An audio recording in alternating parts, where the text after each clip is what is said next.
Hello and welcome to the breathing session hosted by Ikhambi Natural Healing.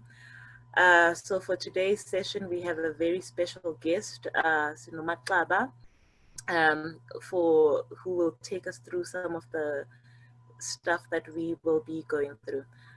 So just to start off the session, I wanted us to almost do a 30 seconds breathing meditation. If you can just join me for 30 seconds breathing meditation. So yeah. So what we will do during the 30 seconds breathing meditation is that I need you to hold your breath, internalize everything, and then release. Hold your breath and internalize everything and then release.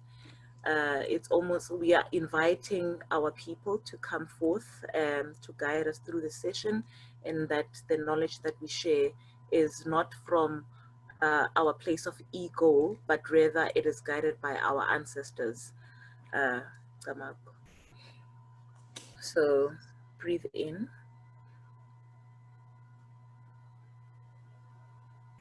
Release. Breathe in.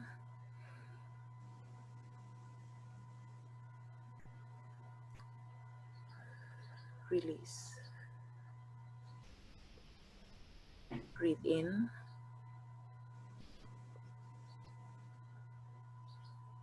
Release.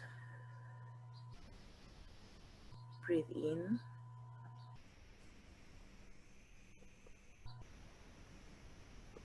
Release.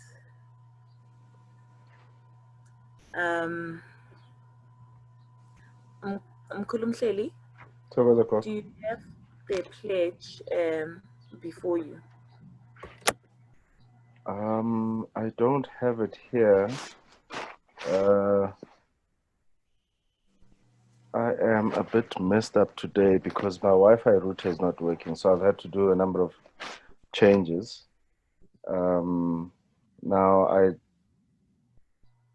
abandoned my external hard drive, so because that's where it's saved.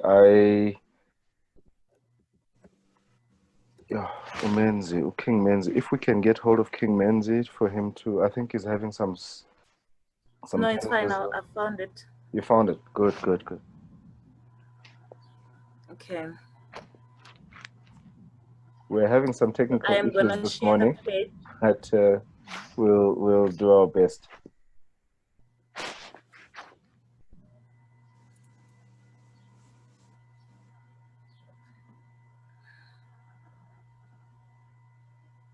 So he's rebooting Manjahini, who will join us soon. So as part of the session, and just to remind us why we are here, I am going to read the pledge, and those who are able to disable their mics, I am hoping that can you please disable your mics so that we can go through the pledge together. And this is not this is just to remind us why we're here, and so that to remind us that we must not operate from a place of ego, but rather from a place of sharing our knowledge in terms of helping the progression of our people. So this is the pledge. Just before you read, Gogo, do you want us to repeat after you?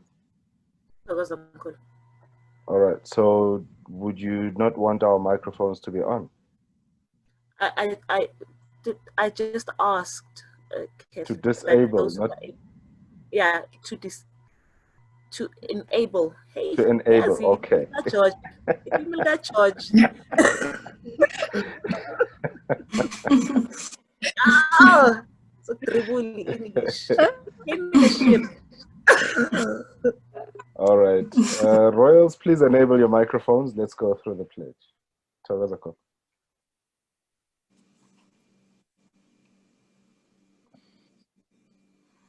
We owe our gifts to nature, our ancestors, and our creator. We live.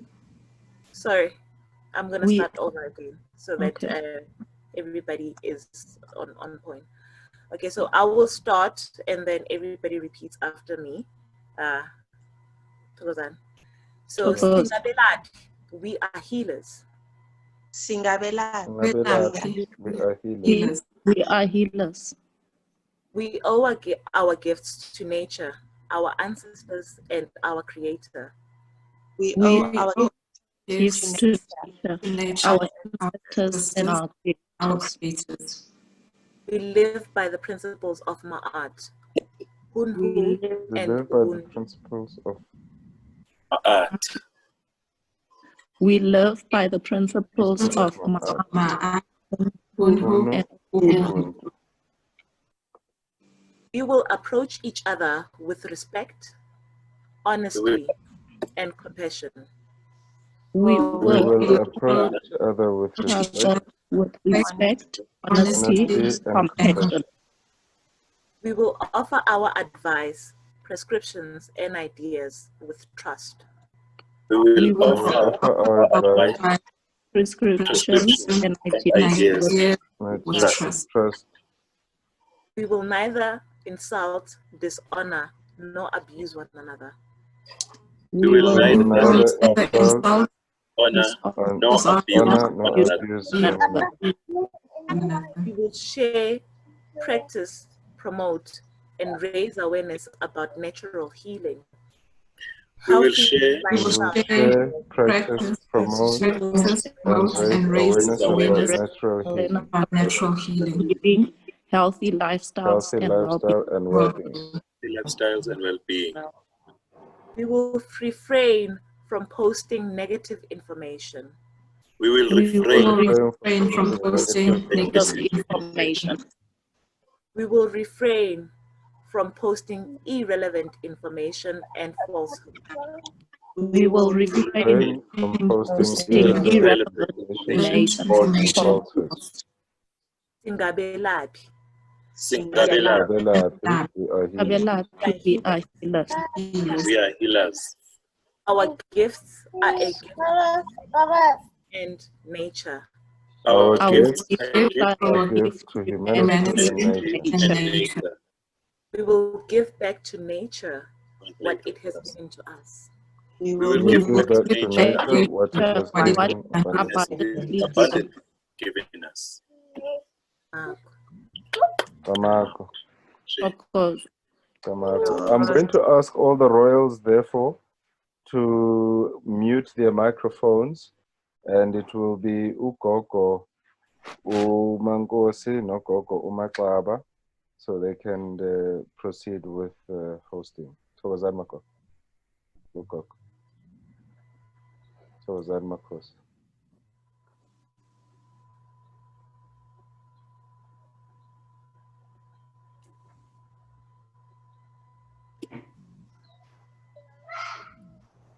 Thokozani, we look forward to the session Bogogo Nomkhulu.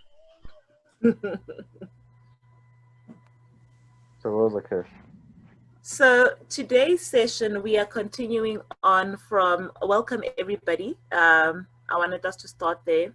Welcome everybody. For those who are new, we've just gone through our breathing exercises to almost center ourselves, to be able to come to one with nature and be one with ourselves, because a lot of us, we go through life thinking that we are one with ourselves, but we're not really.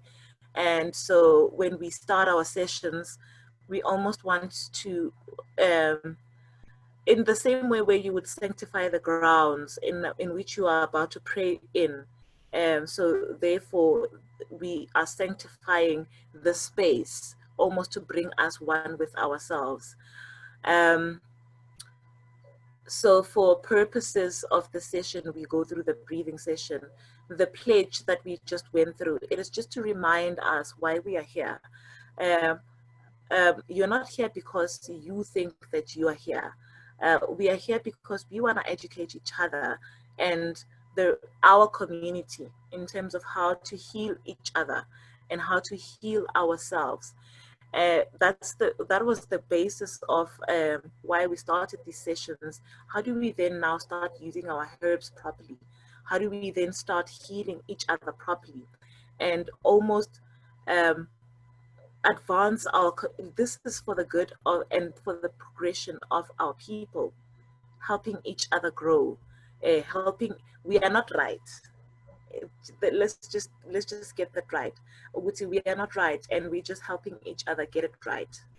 And when I say we're not right, please don't take it from a place of ego. That's why we recite, we do the breathing exercises, so that we don't approach things from a place of ego, but we rather approach things from a place of empathy. So I'm not sure what everybody's seeing on my screen. What is everybody seeing on my screen? Your first screen, the breathing session, session 2, 30th of Inyanga Kancwaba 2020, 9 a.m. So today we are continuing on a discussion that we had started last week, the breathing session.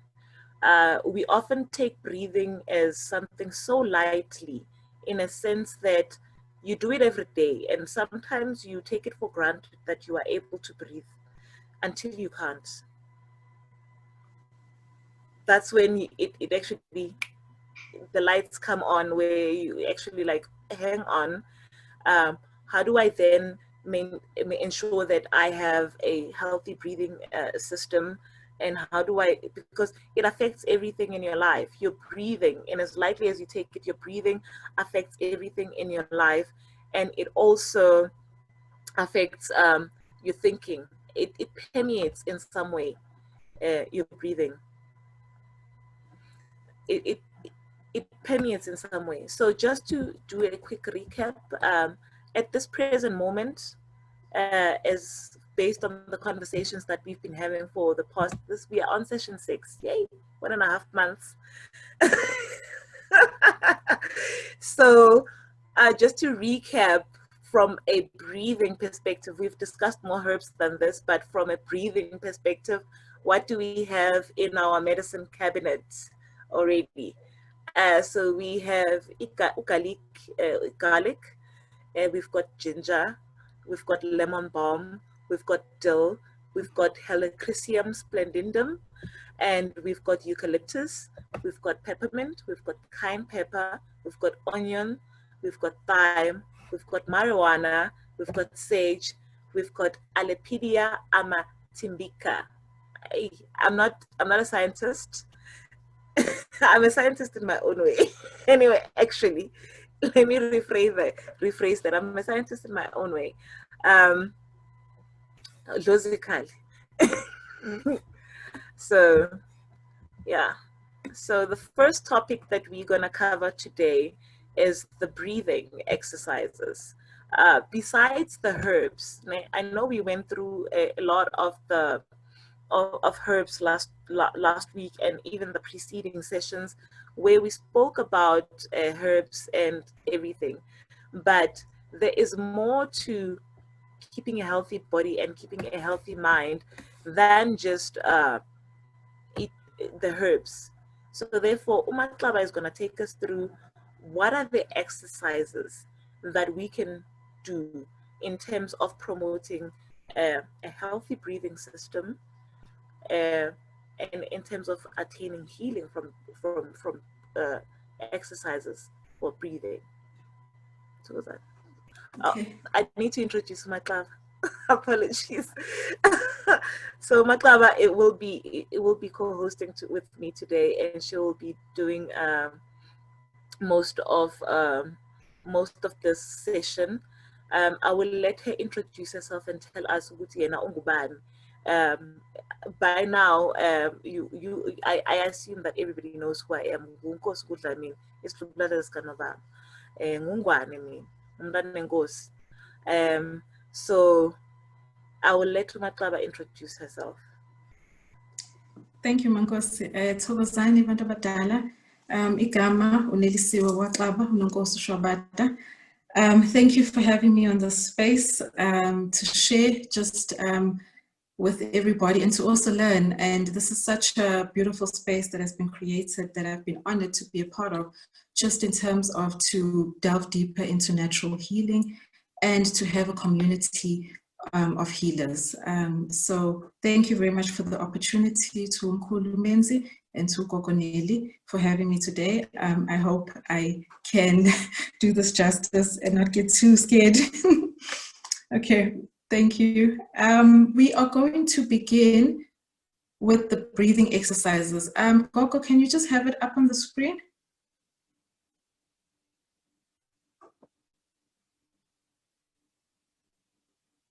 Kokoneli? Is it showing now? Because I'm sharing. It's on the screen, Coco Chaba. It's on the screen. On the screen, okay, I'm sorry, apologies, but I cannot seem to see it on my side. Search to, I don't know. Okay, can I just get assistance on why I cannot see the screen? I'm just seeing myself on the screen. Mankosi, Mankosi, ngicela uthi stop share and reshare. Let me stop sharing and she can share the slides because she has Okay, the that's slides. even better. I don't have the slides, Coco. You can open them now and then share them. Or are you not using a device? I'm using my iPad, so I'm not quite sure I'd be able to share properly on that. Try it and see.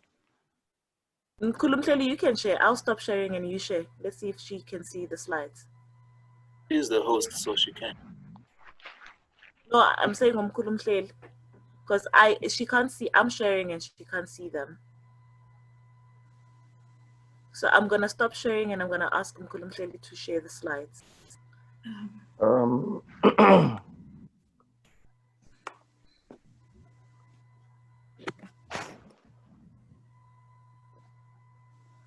Okay.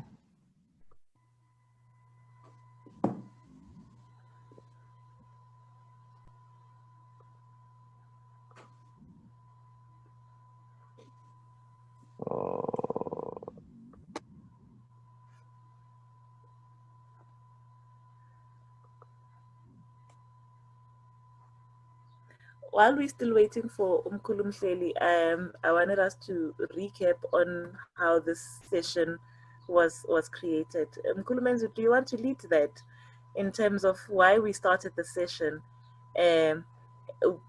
For me personally, I saw an error in terms of people just drinking herbs and not understanding what those herbs are actually doing to their body.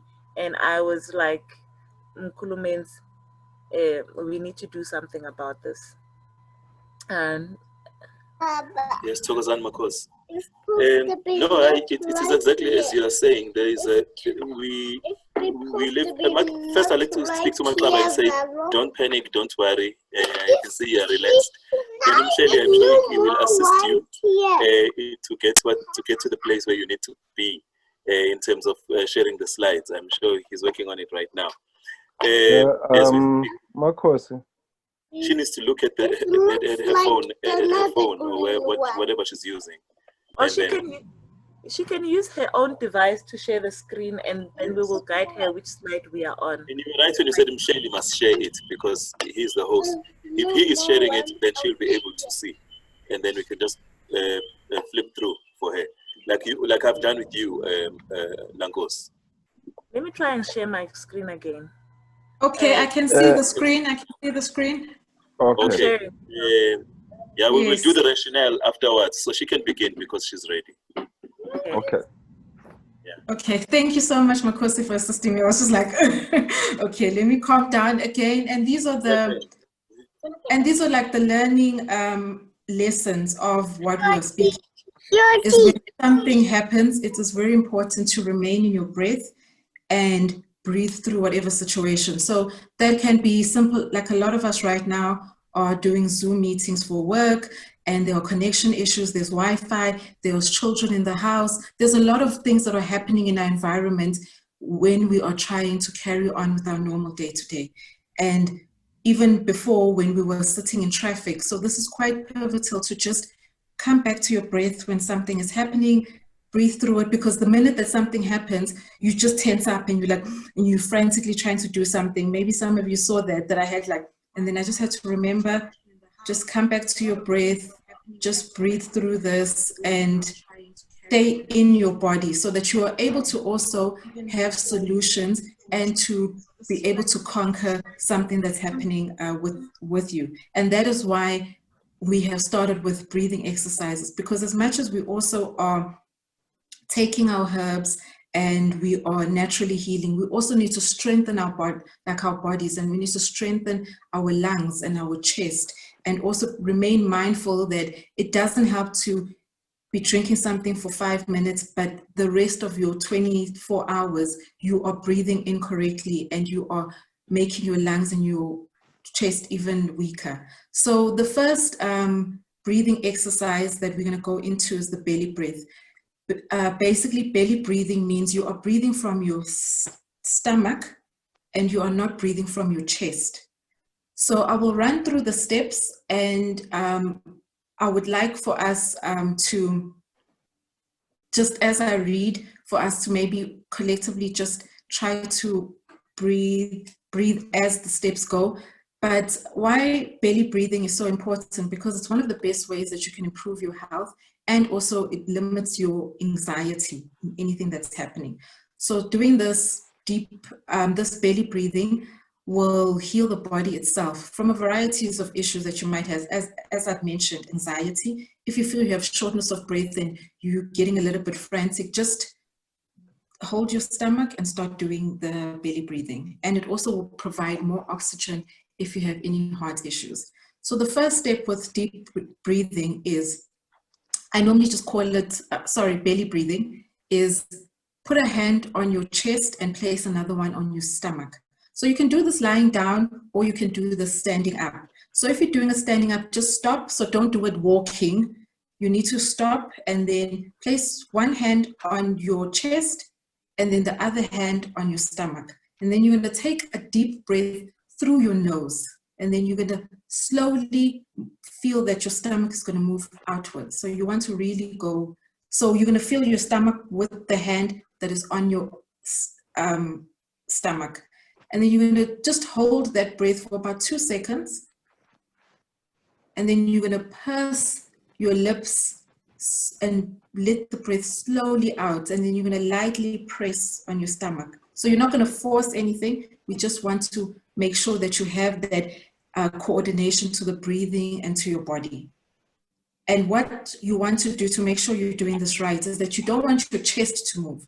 You just want your stomach, your belly, to be the one that's going up and then slowly down as you slowly let the air out. Because why we also want to let the air out slowly, we breathe too fast, like you're breathing too fast. You're not letting your body slowly take in the air, let all the power and energy get into all of your system, and then slowly release it. So the slow breathing also is quite important in strengthening your lungs. So you just want to repeat this exercise as many times as you're able to, but it would be very nice to start your day with it and end your day with it. So since it's also, you can do it like lying down.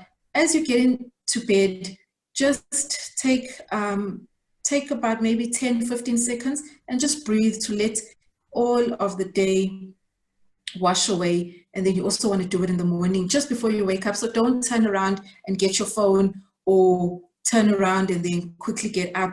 Just let your body come back into itself and deep breathing.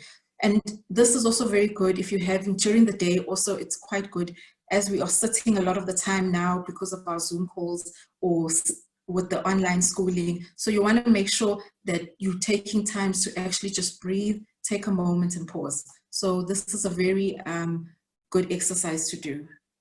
Before I move on, is there any questions, or would anybody like to share their experience of the belly breathing? So with pursing the lips, just to add on what MaXaba just said, pursing your lips is almost like you, I need to share my video. Or you can demonstrate MaXaba in terms of what that actually means to purse your lips. because English came in a ship, and some of us, it's not our mother tongue.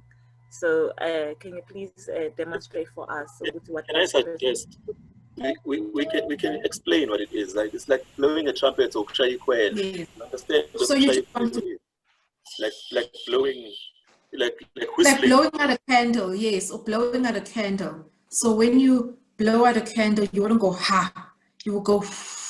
So that's the persik. So you just want to be like you're blowing out a candle. So slowly let it out. And you'll see also on the picture on 4 that just your lips slightly open.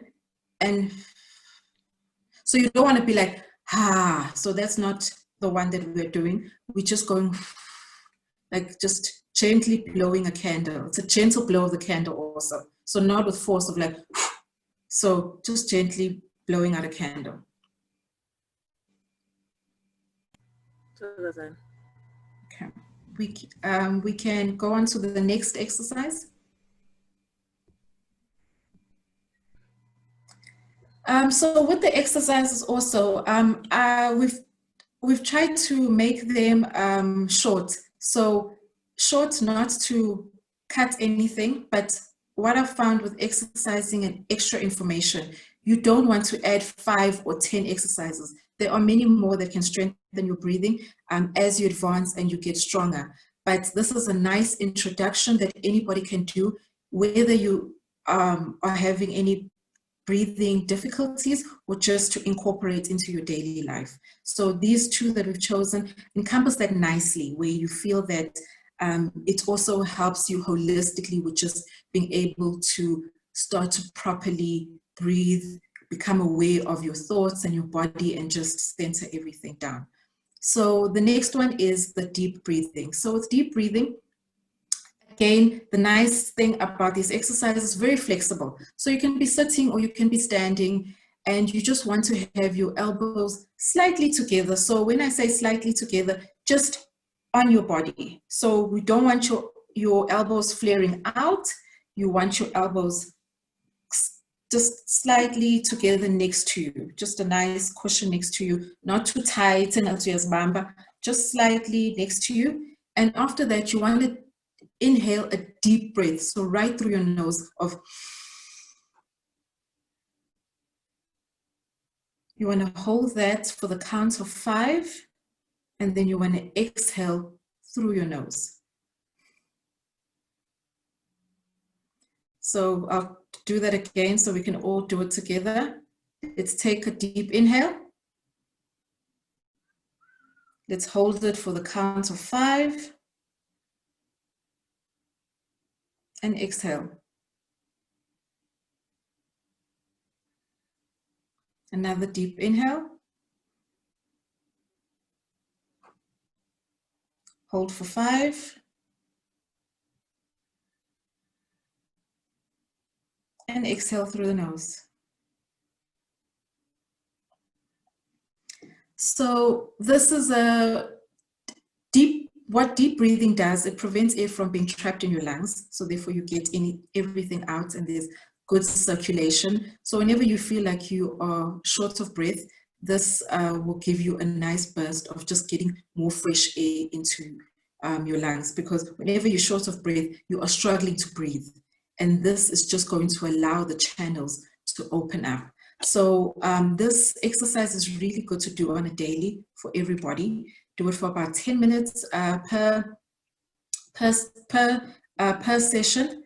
Just take out 10 minutes in your day and just work through it and hold for 5 and then release out through your nose. So you can also, when you are breathing in, as you get more advanced, you can also have that snoring sound, because that means you're drawing more energy. So it sounds like this.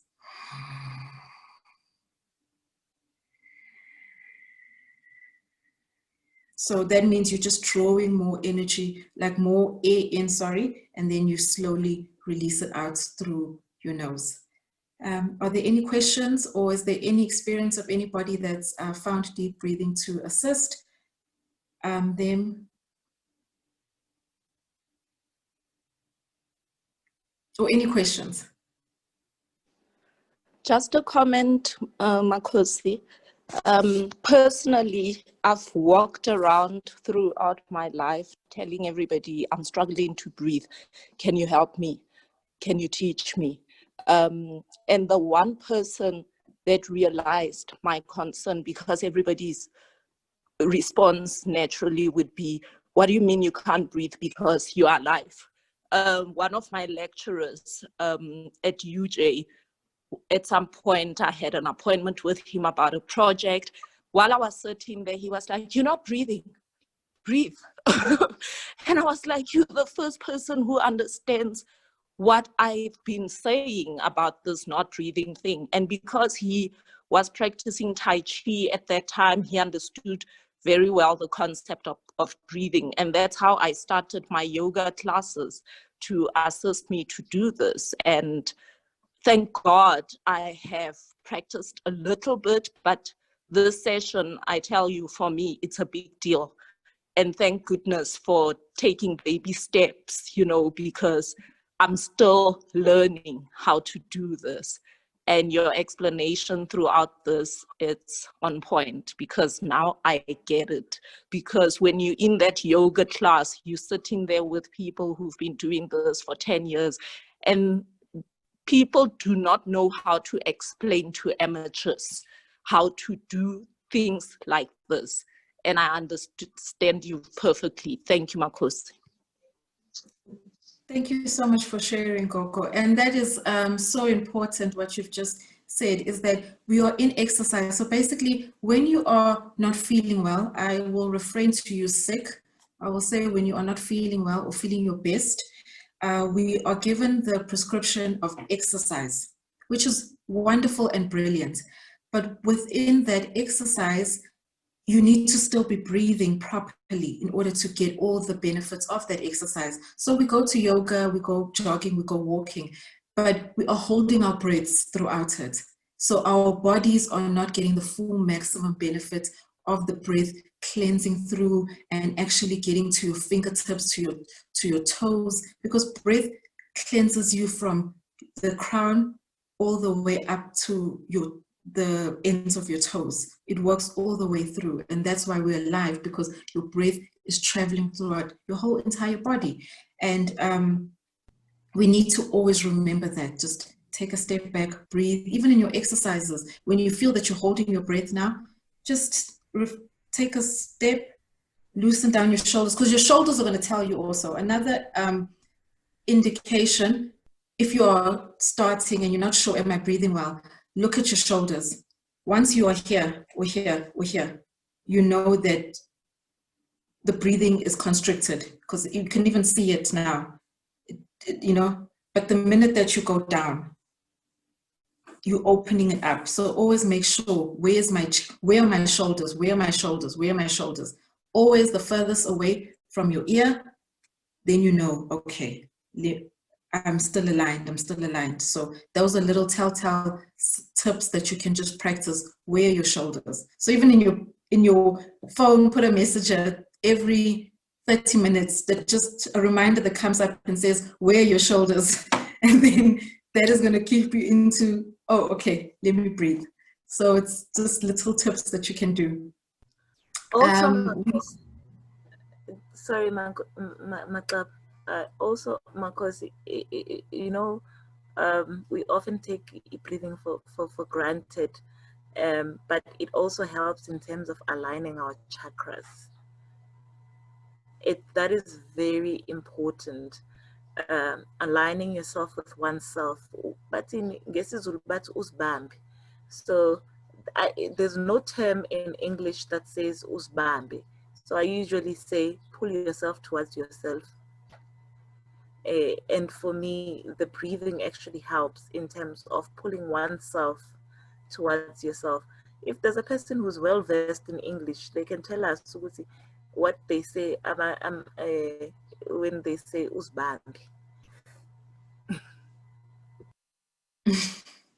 Maybe compose yourself, but that too, it's not the best translation. It's not the same, Gogo. Like composing yourself, no guzbamba, it's not the same.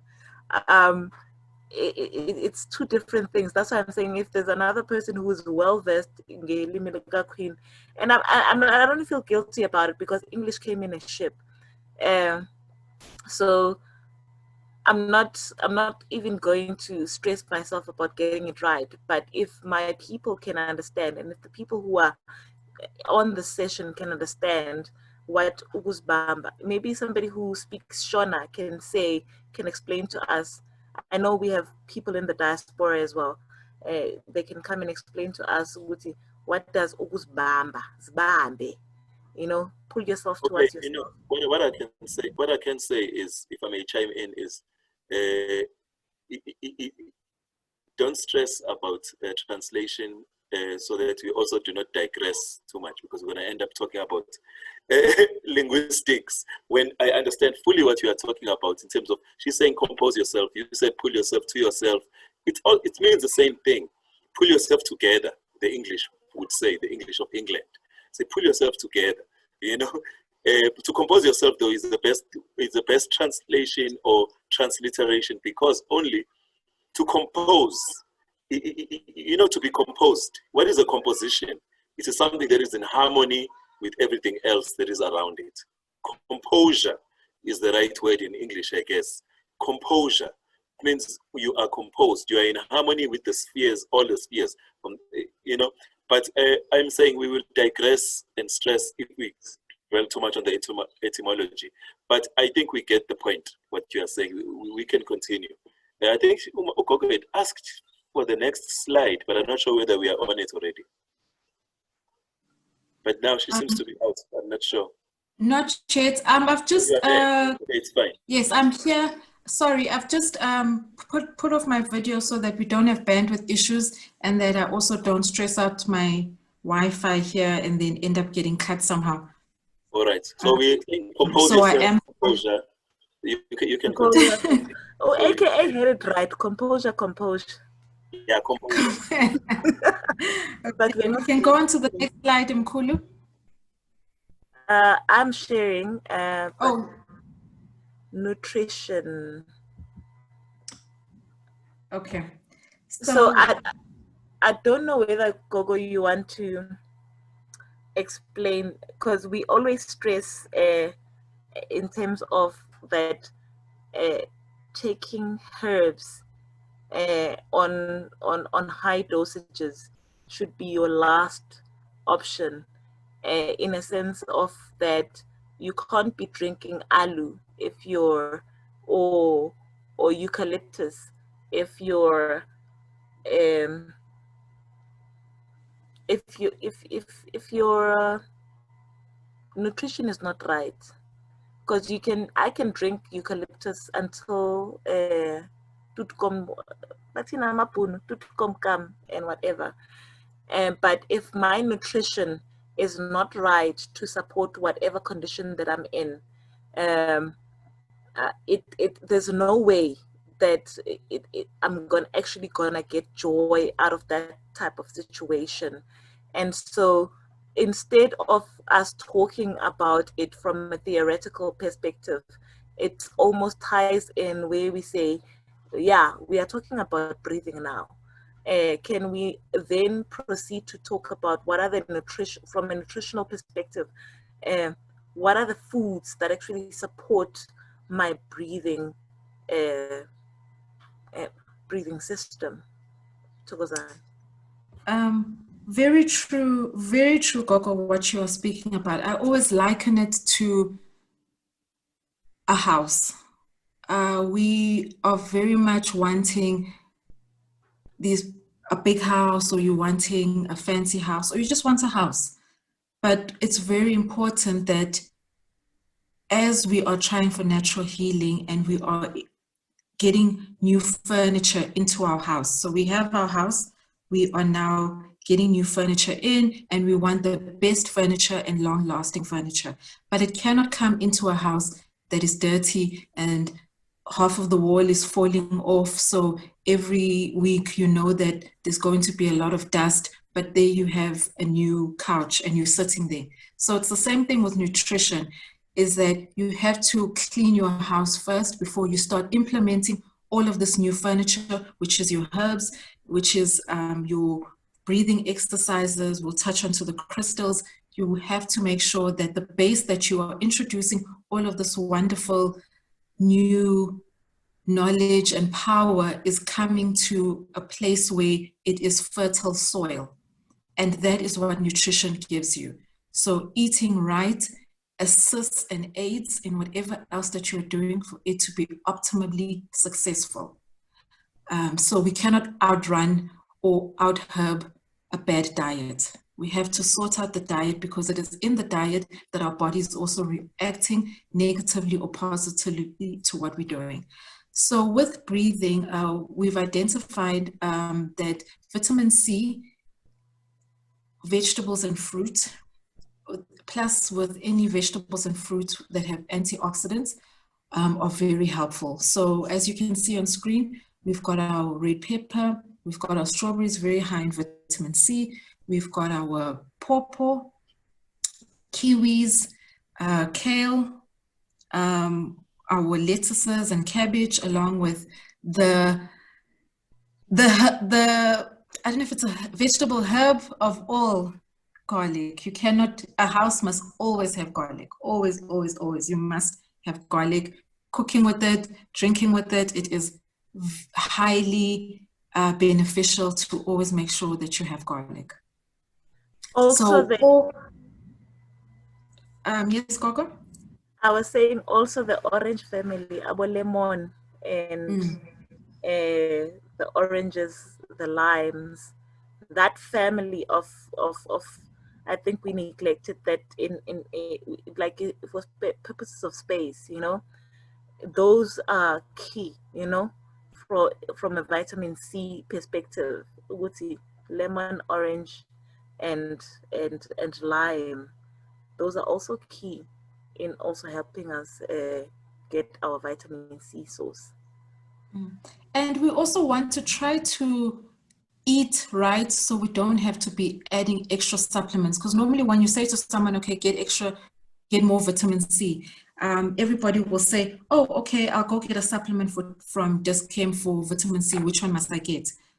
There's nothing wrong with that option, but you can get everything from your food. So if you try to structure your diet in such a way where you have your cruciferous vegetables, so your cruciferous is going to be all of your green leafy vegetables. You're looking at your broccoli, you're looking at your kale, you're looking at your cabbage, you're looking at your spinach. So making sure that you have all the colors of your vegetables also goes a long way before you start supplementing and saying, let me get a vitamin C, let me get a multivitamin or anything else. Let us just try and make sure that our diet is helping us and encompasses a lot of what we need.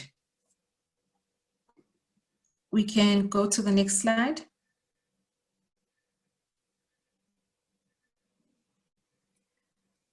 So with the slide, we just are saying which foods to avoid. And I think we've all seen this, and we're not all very happy about it, because it's like, oh no, I have to give up everything. And the best approach would be to slowly start cutting back, because cold turkey, and explaining cold turkey means you stop everything. So you stop eating everything all at once. And that can be a little bit stressful, and that's why at times we fail with our diet, because we're trying to go a little bit too militant. So if you can cut down on your sugar and processed foods and your acidic foods, drinks. So what that means, if you're drinking 2 liters of Coke, which is really a normal thing that most of us are doing, 2 liters of Coke every second day or every weekend, the Friday, Saturday, it's your 2 liter Coke in the household, and you are drinking that, you need to make sure that you now start cutting that. You make it to every other weekend.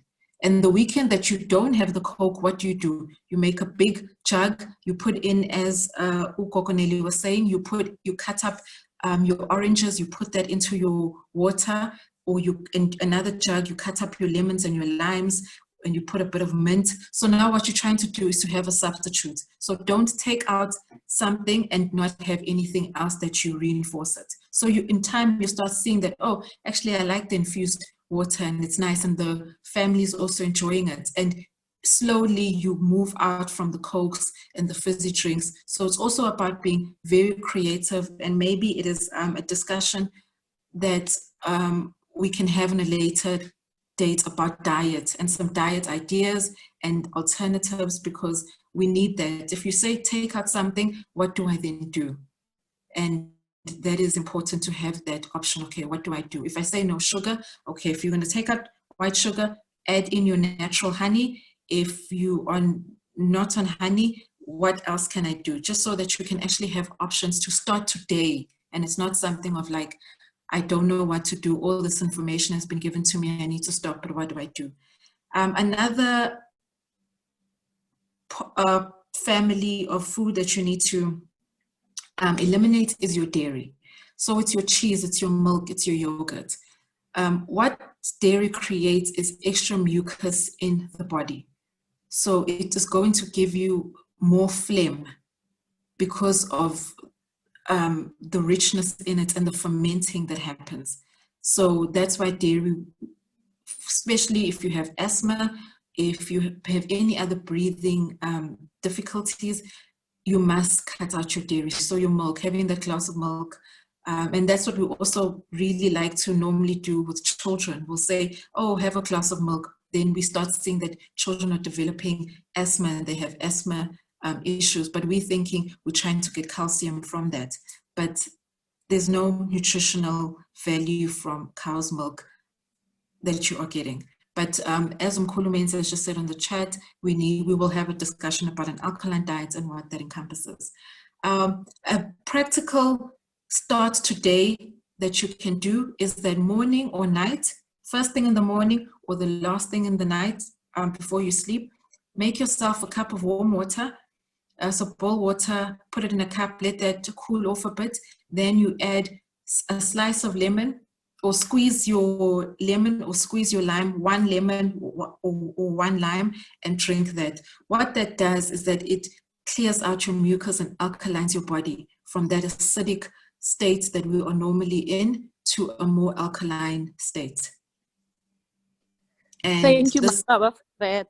Wow. I did not know that I've been doing myself justice with warm water and lemon every day of my life because of the blessing of not liking the taste of water. So thank you. You've been ahead of your time. Oh, man.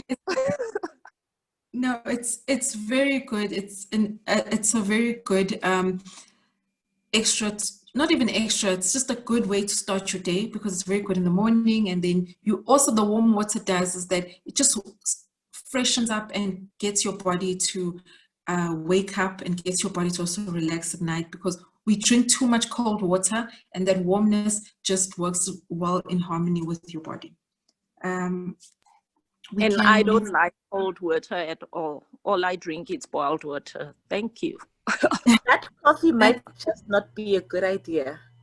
You know, we've been so accustomed to that the first thing that you do to wake yourself up is to drink a glass of coffee. That coffee may not just be a good idea. Coffee has its place in terms of dietary requirements, but as we have been stressing since the beginning of the session, that everything in moderation. So that coffee may not just be a good idea. It would do you justice to just do a glass of lemon water. Definitely agree with that.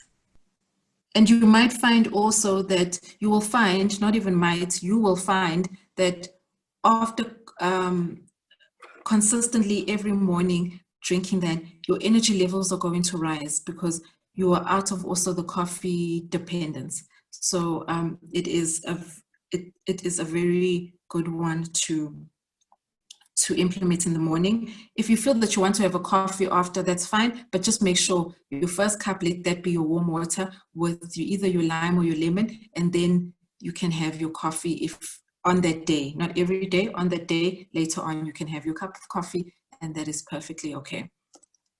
We can move on to the next slide. Okay, we're going to speak about chakras. And for this, I'm going to get my camera back on. And I'll explain why I need to have my camera on for this part. We can move on to the next slide. Okay, so here we'll be discussing chakras that are affected when you're having breathing difficulties. So Marcus, yes? for purposes of those who are not, who do not understand what when we speak about chakras, I think just a brief explanation, it would be advantageous for them in terms of what we are talking about when we talk about chakras. Okay. All right, Gogo, before we actually go there, you just actually made me realize that not everybody is on the chat. So is it possible that maybe we can just read what is on the chat? I see that there was some alternative to coffee that was given just to share with everybody, and we don't keep a chair to ourselves because it's a nice alternative. So Gogo Tebogo has shared that Dandelion Coffee is a great alternative. It's 100% organic and it's full of goodness. So that is something that we can research more and find. Gogo, where do you purchase the coffee? The dandelion. The dandelion. Thokozani. So what? There's a sister that I work with who supplies, but dandelion is a weed that is accessible and available everywhere. So every now and then I'll go forage in a good season, which is around about now when the rains come. So the dandelion, and I'll send to the group just a bit of a write-up on the dandelion and, you know, how to pick it and how to take care of it for yourself. And just also how to recognize the plant.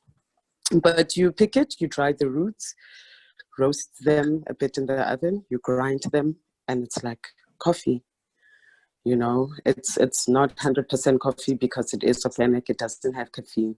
So no, it's not going to taste 100% like coffee, but it's a great substitute. So I'll share more information. Thank you so much, Gogo. Okay. Is there another one? Okay, so we can. Before you proceed, MaXaba, can I ask Dr. Zugiswa to explain Motlopi coffee? Because she said she likened it to Motlopi coffee, and I feel that it's a concept that needs to be explained to a lot of Dr. Zugiswa.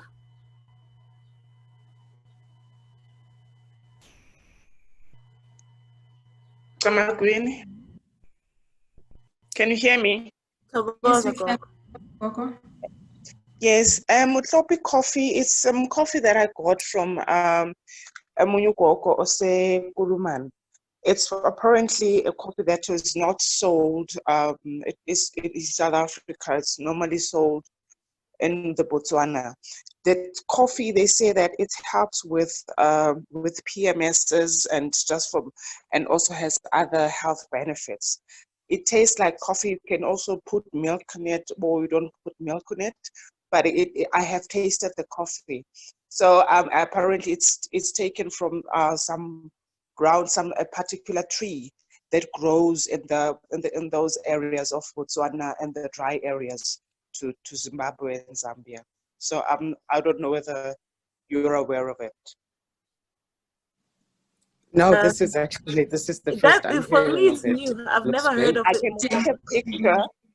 I can take a picture and try and send it to the group if that is possible, because she just bought some for me from she just bought she bought a lot for me from home. She went there last week. It would be so nice so that we all... And it doesn't have caffeine.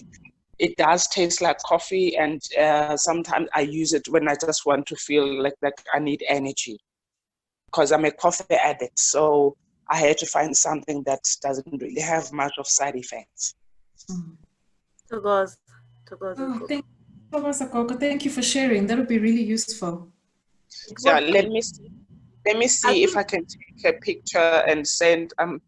Technology, I'm not inclined, but I'll try. I think everybody can follow. So we will post for those who we will post on the Facebook page and our blog about MaDlamini Coffee. I hope I'm pronouncing that correctly. MaDlamini Coffee, and I try to not butcher other people's languages. So we will post that info for those who are not in the group, you know, because not everybody who's on the session is on the group. The group is only limited to 70 people. So when you send the data, for those, don't worry, for those who are not on the group, we will post the information on the group. I just wanted us to speak about, I wanted to acknowledge Tebogo's comment, Tebogo Modisane. I want to get people's names correctly. If I'm not getting it correctly, Royals too, please do correct me, because it's high time that we started correcting each other in terms of how we pronounce each other's names.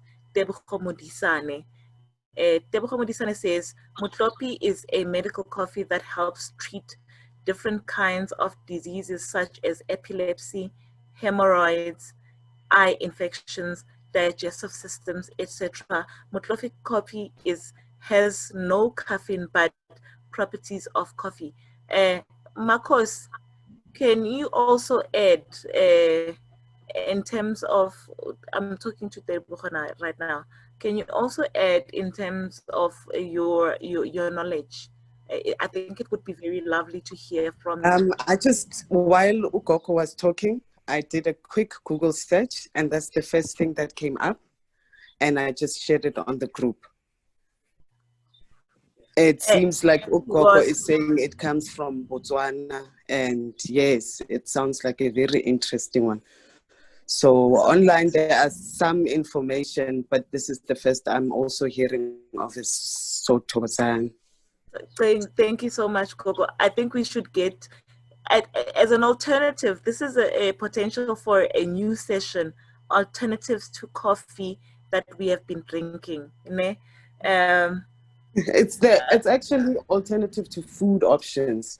Because if we take one by one, I will never finish. You will never finish. That's why I'm saying we need to get our researchers on this to try and find out, and possibly maybe get it tested to get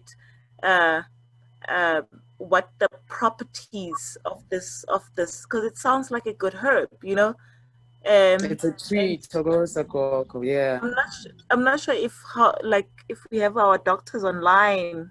I saw today, and maybe they can add on what they've used this coffee for, but without deviating from the purpose of the session, which is breathing.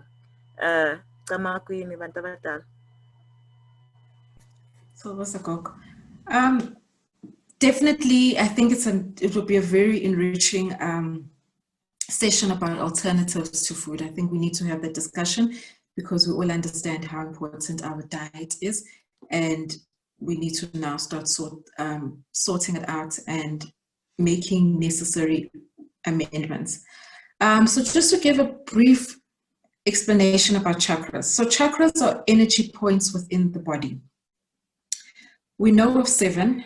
There are many more, but we work on the main 7 that are commonly known. There are more energy points, and we can delve deep into this on a different time. So it's basically energy points within your body, and those energy points speak to different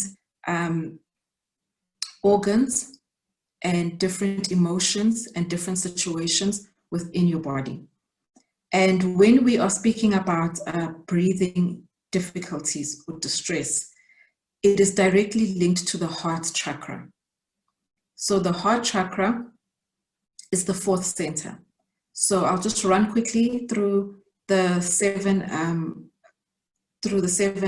energy points. The first one is your root chakra that sits right at the bottom. So with here, we are working from down all the way up. So you'll start at the bottom with your root chakra. You will then move on to your sacral. You then move on to your solar plexus, your heart chakra. You then have your throat. You then have your third eye, and then you have your crown chakra. So I'm just using the English names. They are the Sanskrit names, but we'll just use the English and the ones that we can all easily recognize. So your fourth center is your heart. And this will affect your heart. It will affect your lungs, your chest, your arms, and your hands, because it's all of this area. And when this is misaligned, you can experience poor circulation. You can have high or low blood pressure and any other lung or heart issues. So the heart and the throat are also connected, because we are speaking here of energy. So we don't isolate anything to just say, this is the one thing that's an issue, therefore you just deal with that. We try to work as a system. So when you have your heart that is constricted, you might also have issues with your throat chakra, because whatever energy, it will hit the heart and it blocks the throat, because it causes a lack of being able to express yourself. So as you see today, that's why I wanted to have the camera back on, is that I'm wearing green, which represents, because there are different colors to your energy points. And I'm wearing green for the heart, and I'm wearing blue on my head for the throat. So this is also another way in which you can work with your energy points. If you feel that there's a certain limiting issue or like a distress in that area, just try to incorporate wearing that color in whichever form. It doesn't have to be like, oh, now I must go get a green dress. In whatever form, I'm just wearing a scarf, a little scarf, and I've put it over, and it gives you that green energy of like opening up your heart, getting more into that energy. And then with the head wrap, a blue, you can use any blue that you want just to pull on that energy. Color therapy is really powerful and it does work. So it's a nice way to actually incorporate as we are naturally healing. We will go on to the next slide.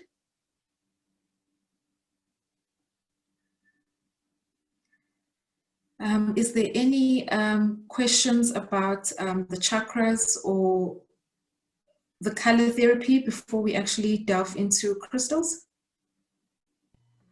Do we have, Nkulumhle, do we have any questions from the Facebook page? Just a comment, MaXaba.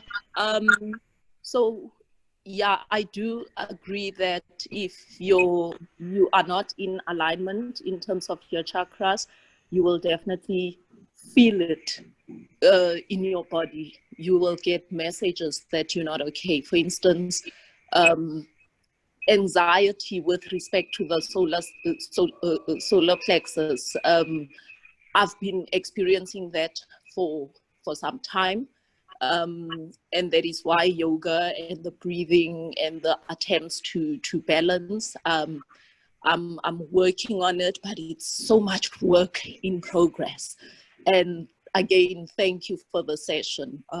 I will be calling you day and night. Thank you.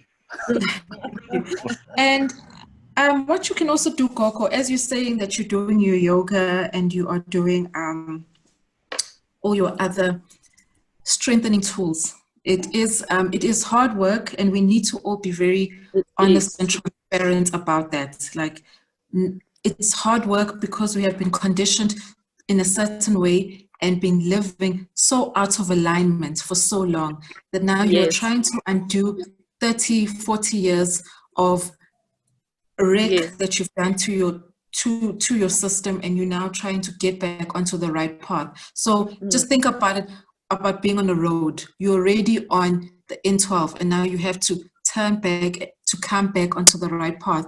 You're going to have to detour and get into other shorter streets to try and now get back in. And that's what the work of realigning is about, is getting back onto the right path and knowing that you can direct your energy and yourself back into the right path. It is never too late. It is never too hopeless. You can get back into wellness. That is our birthright. You know, our birthright is to be in perfect alignment with Creator, in perfect alignment with ourselves. And we need to remember this whenever we have distress. Yes, definitely. It is so much hard work. I appreciate having this family. You guys, you must be on call 24/7. Thank you.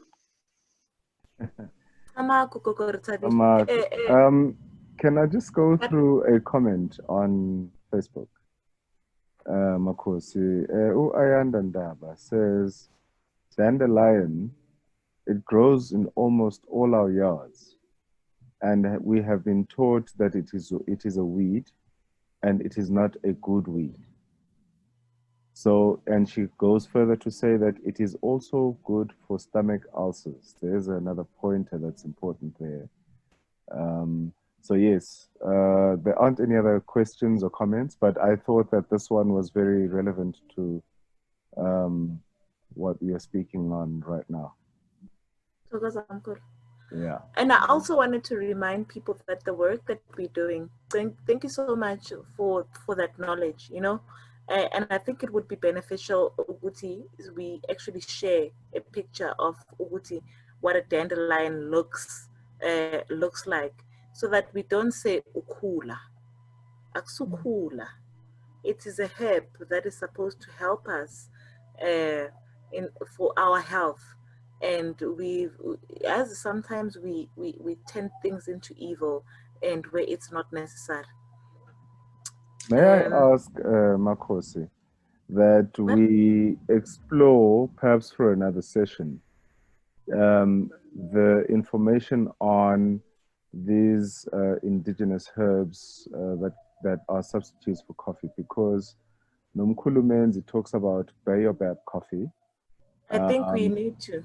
Yes, good. So we definitely need to, and also we need to shift our thinking away from thinking about herbs as weeds, because automatically you begin to associate a weed with something that chokes life out of other plants, something that is useless and doesn't offer anything, or does not have anything good to offer. Whereas misunderstood plant, yes, actually.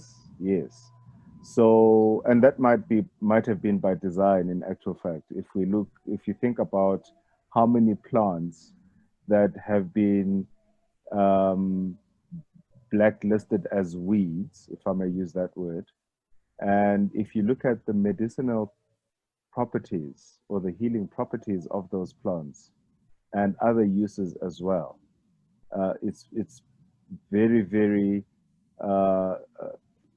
important then to be able to disassociate the word or the term weed from those plants. Umhlonyane being one of them, cannabis being another. There are very numerous types of plants which we have been made to think are useless, whereas in truth it is not so. There's no plant which is useless. I think at some point we need to get over the fact that there is a certain plant which is useless. There's no plant which is useless. That's the thing that we need to get our heads right about. Tebogo is sharing a screen, or dandelion. Yes, Tebogo is sharing a screen of how a dandelion looks like. This is how a dandelion looks like.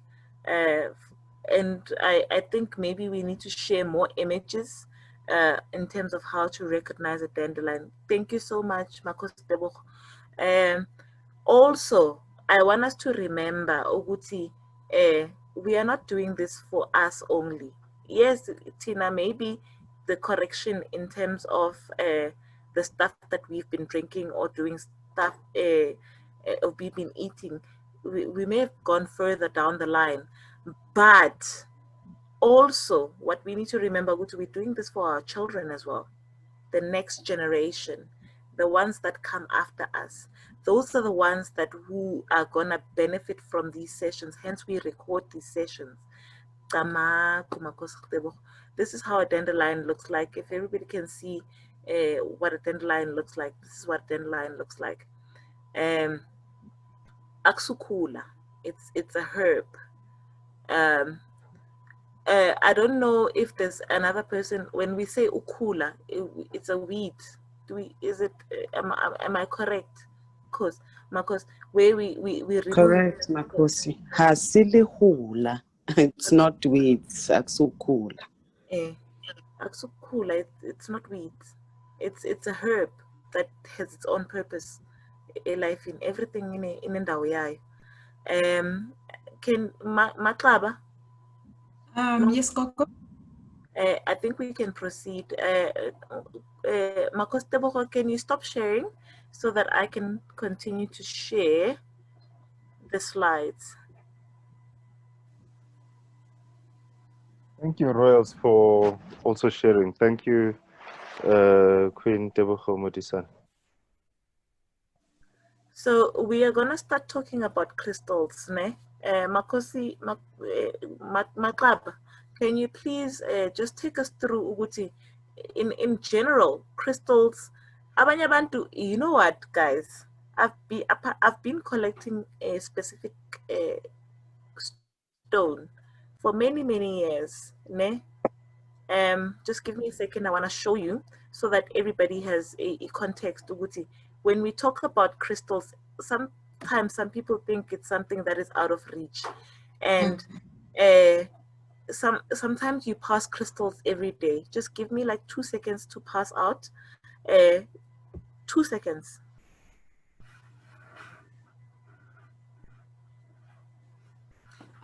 Thank you so much, Coco Tebogo, for sharing about the dandelion. Can you see this crystal? Yes, we can, Coco. This crystal has been in my.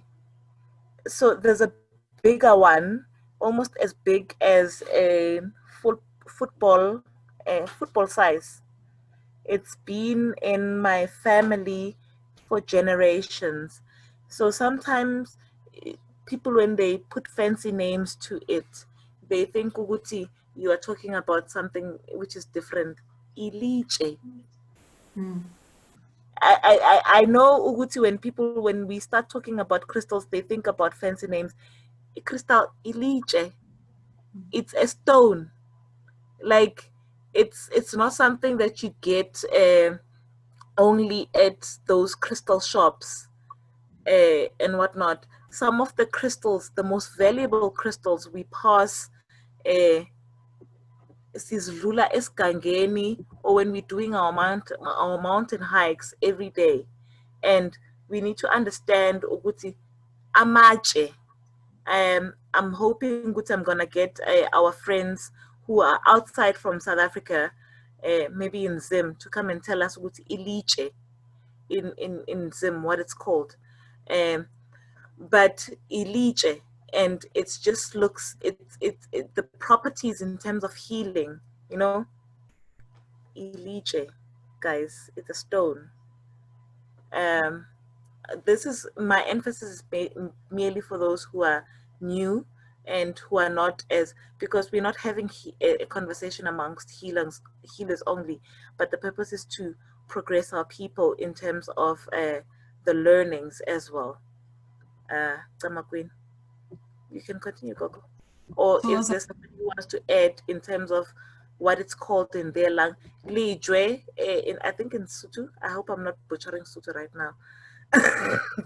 Lijwe, I don't know what it's called in Venda, but yeah.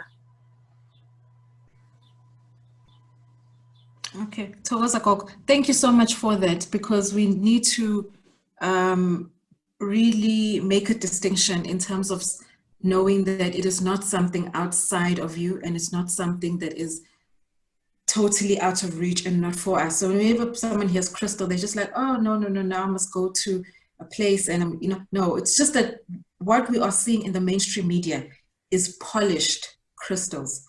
What Ugogo has shown us is actually the raw rock, and all of them are raw, and they take from there and then they polish them using machines. They wash it out and they break it up and they start polishing it, and that's when we see it coming out like something like this, or this is also still a little bit more rough, but these are how it is then we find it in the mainstream, so very polished.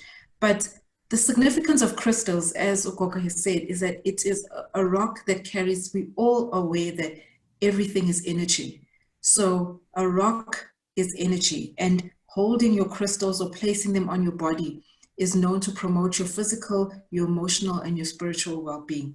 So crystals are really good at interacting with the energy fields that I was talking about previously, which are your chakras. So specific crystals will speak to the specific energy field that you are trying to heal or to get moving, because any dis-ease is just stagnation. So we want to break up that stagnation and have circulation. And that is also with our energy fields. We want to break up that frequency of congestion and have circulation and free flow and movement happening. So that is why we use the crystals as a further tool in order to aid us with that. We can go to the next slide. So the crystals that we've identified, again, we did not want to, this is not an exhaustive list, but we wanted to touch the most powerful ones that can be implemented. So how can you implement crystals? You can have it with you by holding it and carrying it around with you. You can take your crystal when you do your breathing exercise and put it to your chest. That is a very easy and powerful way in order to work with your crystals. We have the first one is moss agate. So moss agate, I think we just on the slides we're missing an A, so it should be moss agate. And this is a very, it's a stabilizing stone that is just really strongly related to nature. So it's quite a powerful stone that can assist you. So we've broken down the slides so that you can know on which aspect each crystal is going to work on. So within your body or your physical aspect, this is basically your senses, your organs, and your body function. This crystal will cleanses the tissues, the lymph, and the respiratory tract. It will help you if you have any coughs or colds, or just a stubborn infection in your chest that is also causing a fever and you want to reduce the fever. So you would just put the stone on your body and do your breathing exercise. And if you're even steaming, you'll take your stone, put it on your chest, cover your head, and you have that steaming action with your crystal on you, and just breathing and getting in tune with your body. So on a spiritual aspect, it will allow you for liberation. Because we are looking at your energy points, we also have to look at what is stagnant in your heart that is causing you to not be able to easily and effectively breathe. So we need that liberation of being able to move your heart with whatever heaviness that is. And that is why it also touches on your soul, which is your emotions and your habits. You need to free yourself from the heaviness and the pressures and the strain that you might be feeling or holding in your heart. When they talk about a heavy heart, it is a real thing. And those are small things that we overlook that then cumulatively, then you end up with a respiratory or a breathing difficulty, just starting from a heavy heart. And with your mind, it just makes you conscious. It also promotes communication, as I talked about the throat chakra, and it gives you an alert mind. So it's a very powerful crystal to use with your heart and your throat chakra work. And it's also easily accessible. So I've also tried to find crystals that you can be able to easily find, and not the rare crystals. Is there any questions before we move on to the second crystal?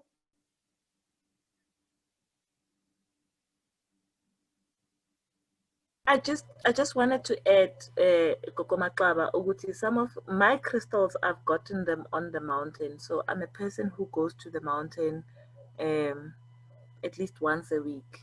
And we've been conditioned to think ukuthi crystals is a commercial thing, you know? And these are things that surround us, you know? In most gate, you don't most agate, you know, you don't necessarily have to go to a crystal shop, you know, and sometimes the tonga can give you that when you go to the river and you find it, and if you understand the importance of it, you take it and you leave with it. So it's not entirely out of reach. Or I've never, all my crystals were either, it's either a gift or I got it from the mountain. That's the thing that we need to understand. Which crystals are all around us as well. Even this one, Imos. It's just a matter of us learning how to recognize them and understanding what they do when we keep them around us. This one is very particularly good for the breathing, you know. It helps with the breathing. Very true, Gogo. And it's also, this is a good session because we now are good sessions because we now are able to recognize what we have all around us. So from even when Gogo Tebogo shared the dandelion, I just looked outside and I have dandelion right outside here. And it was just like, okay, and I didn't know about it. So this is really good when we have these sharing sessions because we're able to start look around your environment and start seeing that all of this healing Creator has already put within arm's reach. It's not something out there. So it's just right here, and you need to just become more observant and still yourself to be able to see and find what you need to find. And this is the motivation when I go. I don't know if everybody can see at the bottom of the screen, we have Uma Art, you know? And for me, that was the motivation of Uguti Uma Art, the one who balances everything. Like, hey, guys, even at the background, we have Nut. I'm sure Mkhulu can.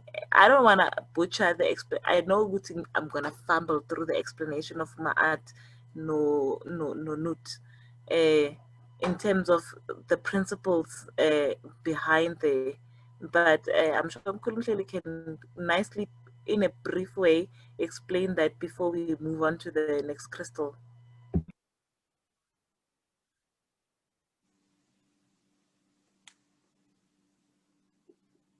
Okay, Makosi.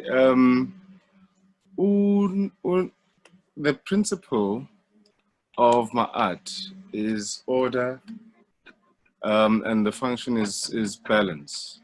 So, just a second. So, when we are trying to align ourselves, we find we need to then go through these principles Zagama art, and as well as the principles of Unut. In this time, Unut ke simazi njengendlovukazi yezulu, umpethikazi, umphethahatsi, and Unut sithi ugwinya ilanga tambama alzali futhi ekseni. So by virtue of saying that in isiZulu, I know that I need to translate into English. Now, it's not always very easy, but I will try and put it this way. Uguti, Nut is that principle. If you see the picture of Nut, you will see that she contains stars all over her body, and she is in a position that in yoga is known as downward dog, which I don't prefer. But that's the best position or best description I can offer right now in terms of Unut. So those are the principles that we look at. Unut, together with Ugeb Umhlaba, represent the plane we are in, the earth and the sky. Now, when we look at these two principles, for example, Uma'at, we know Guti is stone, Sigama-at, amethyst. That's another crystal there that we need to look at. There we go. There, that's the figure there. So that is note. And each Eliga note or the stone is Lapis Lazuli. And these are the principles that really we like to have an in-depth look at, because of the principles that we go into and we inculcate into our own lives. So the principle for Unut is augmentation, which is to provide increase or to allow the seed of thought and the fruit of labor to reach its utmost limit. Okay, so Unut is that which allows increasing or increments in one's life. And the function Ganut is gestation.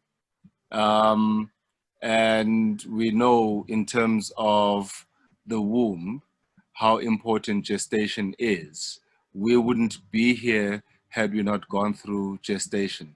So that is the function Ganut. She is now providing us that watery realm within which to grow. So everything grows, plants, animals, ourselves. We thrive under the gestation of Unut. So those are the principles and functions that we talk about when we look at Unut and we look at Uma'at. Uma'at, absolutely important in terms of restoring balance. So it's a moral code that rests within, if we're talking about Uma'at. So it's not something that you have to look for out there, as we have been meant to believe, unfortunately. These are principles that rest within. So when you look at righteousness or right living, you basically look internally and ask yourself the question, did I speak ill of another today? You know, did I do the right thing today? Did I do justice to another today? Did I do justice to myself? Goko Ritabile spoke about doing justice to herself, to her body, by drinking water with lemon. Those are the principles of Ma'at. It's that simple. It's not rocket science. It's just simple. You know, so simplify it and understand it and live it. Until we share. So I need to add this one very important principle of Ma'at, especially since we are talking about breath and nature and healing. One of the principles of Ma'at is a confession. One of the principles is that I will not pollute the water, or I have not polluted the water. You say this as an affirmation, to say that I have not polluted the water and I have restored to nature what I have taken. So that was also reflected in the pledge. So I just wanted to mention that, because I feel it is one of the most important ones, especially when it comes to the restoration. We cannot talk about restoring our bodies and restoring our health without restoring nature and making sure that the water is clean. So was that.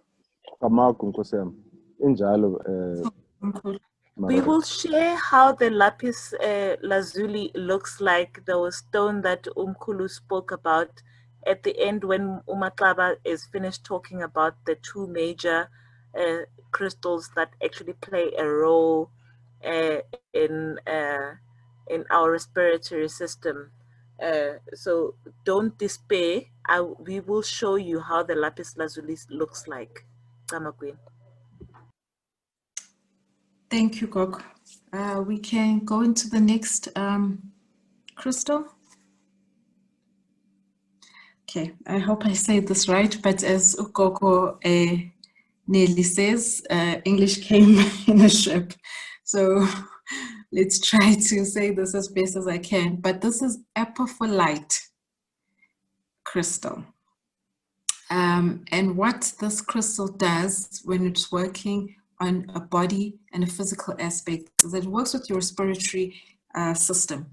And it's basically also, it's very great for healing. If you have an asthma attack, it promotes regeneration of your mucous membrane, and it heals any allergies that you're having. So allergies would be that sinus congestion you're having. If you're having that sneezing of the hay fever with change of season that we are upon. So this is a really good crystal to get for the season, with the change of season and the windy conditions that we're having currently that can aggravate your breathing and your sinuses, because we also understand that for those that are in Johannesburg air is very dry. So you need to also make sure when it's change of seasons, you work with the seasons to help your body acclimatize and work best. And on a spiritual level, what Epiphylite gives you is, again, it's the liberation, the sincerity, because we're trying to heal the heart and we're trying to get movement and circulation there. And it will help you also with any fear that you have, pressure that you're feeling of oppression. If you have a difficult meeting that you're about to go into, you can take your stone, have it in your hand, just so that you can clearly overcome that fear of what you're about to say. And if you have any feelings of that, okay, this will be a difficult conversation, this can also help you to express yourself well. And it will also release any withheld emotions. So it's very, it's very important that we are always moving. Circulation is so important, not just on a physical plane, but also on an energy level, that we are always moving and making sure that there's free flow. And if there's any withholding from emotions, that causes stagnation in the body and in the energy field, and that will manifest and end up in a dis-ease. And that's not where we want to lead. We want to make sure that those difficult conversations, if you cannot have them in person, you are journaling them, you are meditating on them, you are finding solutions within in order to get that energy moving and not holding on to anything, because that is where our issues then rise from. And on a mind and a mental aspect, it will offer you a moment of repose, so a moment of relief after there's been something where you feel you have greatly exerted yourself. So be it a conversation, be it running, and now you feel that you can't breathe, it will be able to just calm you down. So again, the stone, you can work with it in terms of holding it when you meditating or doing your breathing exercises. And also when we say meditating, sometimes people feel that it's cross-legged, you are looking like a Buddha some way. Your breathing exercises are your meditation. Meditation just means you are stilling yourself from whatever activity of normal life or daily life that you're doing, and you are taking time to reconnect back with your breath and with your body. So do not think that it's something that is outside of you, that you need to now, oh, I don't have 30 minutes, so therefore I can't meditate. No, you can do 10 minutes of just stop everything that you're doing, put down your phone, stop engaging with the outer world and engage within the inner world. And working with crystals helps with that. I will also share, okay, when we go into the next slide, I'll just share another way that you can actually incorporate the use of crystals. So we can go into the next slide, which will give us more options, because these two were the main options that are the most powerful and highly energized for breathing work. We will share more crystals that you can use that will also help you with your heart and your throat chakra. Just to add on to what MaXaba has just shared, you see, now I've misplaced, oh, there. You see this stone, it's the raw, that's how it looks like when it's raw, ne? And I got this in the mountain, and for me that was Itonga saying to me, Wuti, you need to come down, girl, you know, in some form of way. And I don't know, the crystals that MaXaba showed, they look similar to the one that is now showing on the screen. Sometimes you may be drawn to certain crystals, not because but because at the point where you are in life, it requires that type of alignment. I don't know if it makes sense. And if you understand the type of crystal that is being shown to you, like for me right now, I was shown this. It doesn't look as pretty as the one that we have on the slides, but for me, this I got on the mountain when I was praying, and this is how it looks like when it's raw, so that you are able to recognize it when you see it. That's just the thing.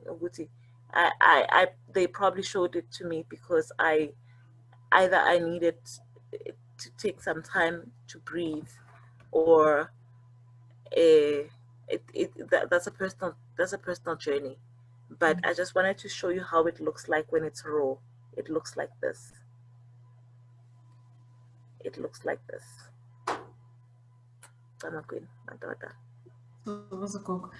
Gogo, you have highlighted a very important part, is that the crystal that you are drawn to is Itonga Lako, leading you to the healing that you require at that certain time. Even the colors, sometimes you'll just wake up and you'll be like, oh, I want to wear something red. Like this is something that pulls you to red, and you're not quite sure what it is. So it's those times when you are doing your breathing exercises, you're doing your meditation, that you are able to start now hearing, okay, you're wearing red today.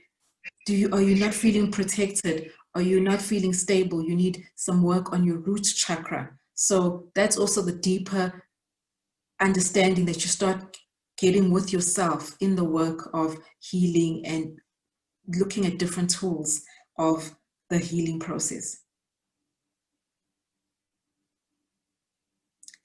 We can go to the next slide, Gogo. Okay, the other crystals that are great for your heart and your throat chakra will be your malachite, amethyst, morganite, lapis lazuli, pyrite, amber, and chrysocolla. So as we have just heard from Umkhulu Mhleli, amethyst will be linked to the principle of Uma'at. And amethyst, I actually wrote some bit of notes here. Amethyst helps you to basically overcome stress. So amethyst is a very powerful and crystal in terms of protection, and also being able to connect your third eye to spirit. So it's a great third eye opener and able to give you that balance that we understand that the principle of Uma'at holds. The balance. Yes. I think Umkhulu Mhleli was referring to Lapis Lazuli. Lapis Lazuli is for newt. Oh no, okay. Yes. Yes. So for Uma'at is no, it's fine. So for Uma'at it's amethyst, and then for newt it's Lapis Lazuli. Every day. And how you can identify it, the Lapis Lazuli is very, it just shouts newt, because we know that it is the sky with the stars in there, and that's what we have there. So we have the dark blue representing the sky, the speckles of gold, which would be representing the stars. So you can just look at it and you know the principle that the stone. Thank you for enlightening that, because you spoke about two stuff, and just to recap is very good. Yes, no, that's fine. And then also with lapis, it's very good for soothing inflammation, and it also fights any respiratory or nervous system issues that you might have.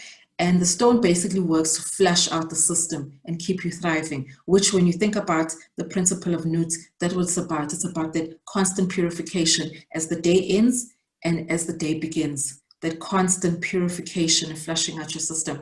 I said I would share something about another way to work with crystals, but here you need to have a little bit more knowledge, because not all crystals you can use to make a water infusion. I hope you can see this, but I have my water and I have my amethyst crystal. So I was drawn to work with my amethyst crystal, I think from last month.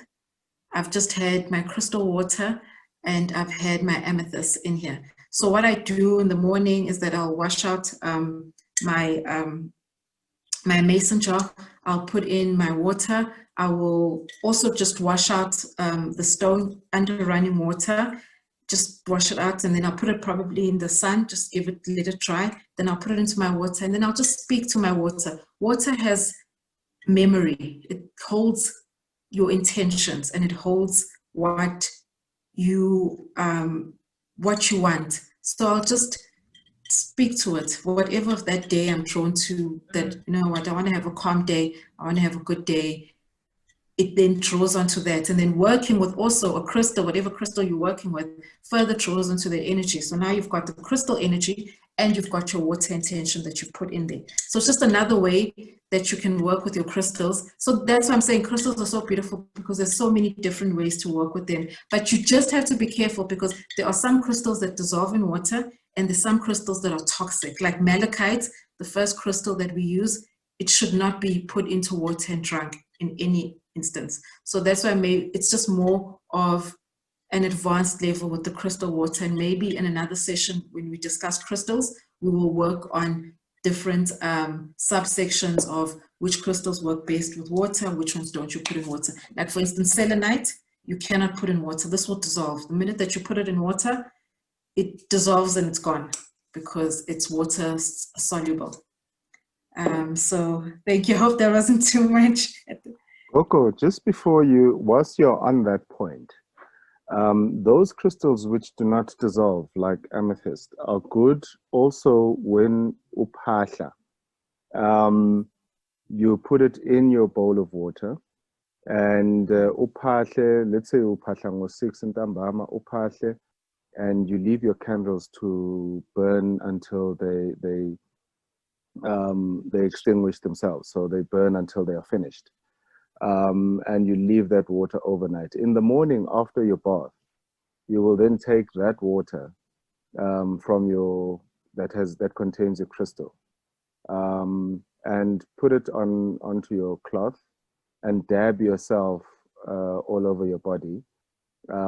If the water is a bit cold, you can put it into a little bit of warm water as well. Dab yourself all over your body and let it dry off. Don't wipe.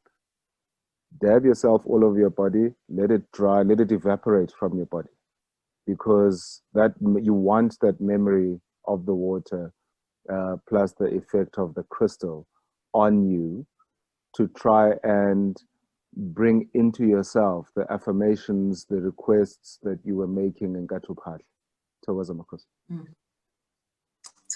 Cool. That is very powerful. And I love that, because it just further shows this is not a Western concept outside of ourselves. We can incorporate this with the Uphahla wethu, with our everyday life. And this is the energies and the tools that the Creator has put for us in order to reconnect and deepen our connection. So we must not distance ourselves from the use of crystals and incorporating it. Even as some Samawako, you can have certain crystals down as you're moved and led, and have that there. It's not something that is just for breathing or just for the session. It's definitely to be incorporated in many facets of your life. Thank you. Just to add on what MaXaba Thank you, MaXaba. said. Thank you, Gogoritadil. were you saying something? Were you saying something? Yeah, I just wanted to say my son is listening, and I just wanted to say my son is listening, and he is a fanatic when it comes to crystals, even though he has not grasped the concept fully of how important they are, but he's always gravitated to crystals. When we're in a crystal shop, he's always demanding to buy those that are aesthetically attractive to him. And I'm glad he's listening, because now he's taking what you are teaching to heart. He's even taking out all his crystals to show me, and he's asking me if you are gonna touch on the ones he has. So I think I will DM you on the site later in the week to just give him a bit of an education on the ones he has, etc. But thank you so much. Yeah, I think you would need to send them through to us for just to highlight what those crystals actually do. Me, I just so we are at the end of our session, and as you can see, it's end. But for me, this session was important to almost tie in more than just speaking about herbal medicines without cleaning your house, and some of the principles that we have always incorporated in the previous session, that everything in moderation, and some things need to be tied in from a diet perspective, and that was us trying to almost close the loop in from that perspective. Also, Makosi, if you have other questions, you can. We have Ikhambi, the group on Facebook, and we also have Ikhambi on Instagram. We also have Ikhambi on Facebook, on YouTube. No, yeah. Hey, technologies of double. We also have Ikhambi on YouTube. And for me, if there's other things that you feel that it needs to be shared from and the blog as well. Marcos? I'm just saying it is WordPress. You mentioned Facebook, YouTube, and there's WordPress. Yes, we also have WordPress. We have a blog on WordPress where we share our data on, and if there's anything that you feel that you need to add, we can still continue to have these conversations outside of the live streams. I think it's very important that we still continue to have these conversations outside of the live streams. But at the same time, also, I wanted to highlight something as well, is that if the WhatsApp group, and if on the DMs or anywhere, if there's an explanation that you need, like Manje Kokoritabile just shared something about her son being a fanatic of what's this, crystals. You can share that with us, Dr. Zugiswa. Thokozani Bokoko, I got a bit distracted. I'm just on the road now. I'm rushing for another meeting.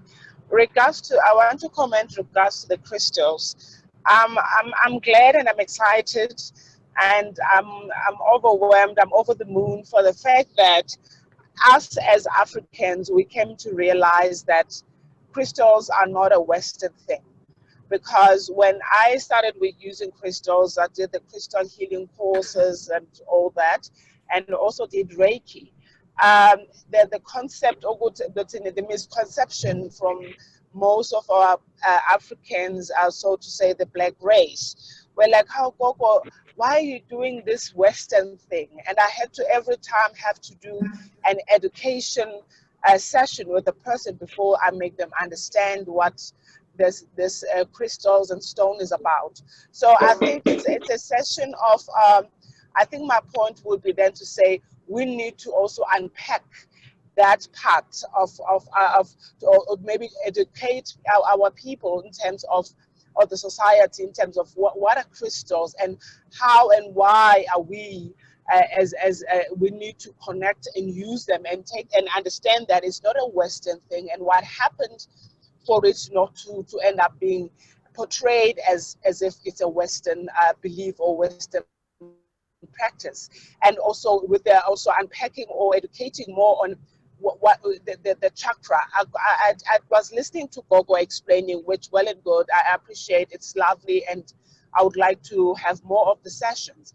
But now for the I would say the layman's there, or somebody out there, the society, you know, different people, even abantu abadala, matured sangomas and the likes. Others, they still believe that these chakra balancings and so forth, they are so Western.